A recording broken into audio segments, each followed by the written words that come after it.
কথা ঠিক আছে। আমি আপনাদের এলাকার জামাই না, জামাই রেখে পারেন না। যতক্ষণ আমি আছি গরম, আপনাদের গরম থাকা লাগবে।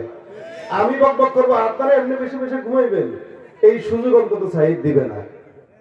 ঠিক কয় আসতে জোয়ান গুলো সব বুড়া, মানে শীতে মাইয়া হয়ে গেছে, হাল এরকম হয়ে গেছে। আওয়াজ দিয়ে জবান খুলে যতক্ষণ বসবেন শরীর গরম রাখবেন। আবারও আল্লাহু আকবার, এই আওয়াজ শেষ পর্যন্ত থাকবে। আমার বলা লাগবে, বারবার বলা লাগবে।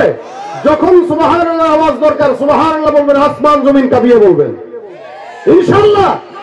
যখন আলহামদুলিল্লাহ বলা দরকার আসমান জমিন কাঁপিয়ে বলবেন ইনশাআল্লাহ। জয় আসবে বিজয়, রক্ত আর জীবনের বিনিময়, আসবে বিজয়, রক্ত আর জীবনের বিনিময়। বিপ্লব মানে জীবন দেয়া, বসে থাকা নয়, সে কোনদিন আসবে না রে, করো যদি ভয়।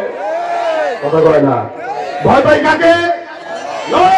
ওই ময়দানে তো যেতে তোমাকে হবে, প্রয়োজনে সব রক্তটুকু জমিনেই ঢেলে দেবে। দেশের জন্য একবার বাংলাদেশের জনগণ লড়াই করেছে কিনা?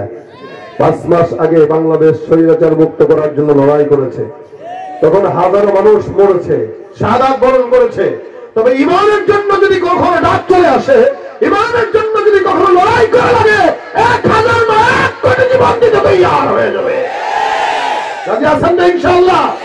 লড়াইয়ের ওই ময়দানেতে যেতে তোমাকে হবে, প্রয়োজনে সব রক্তটুকু জমিনেই ঢেলে দেবে। তবুও তোমায় লড়তেই হবে, মানিবে না পরাজয়। তবুও তোমায় লড়তেই হবে, মানিবে না পরাজয়।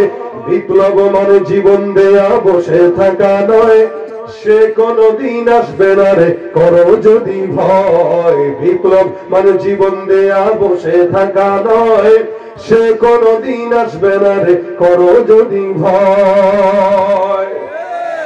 জোরে বলেন আল্লাহু আকবার।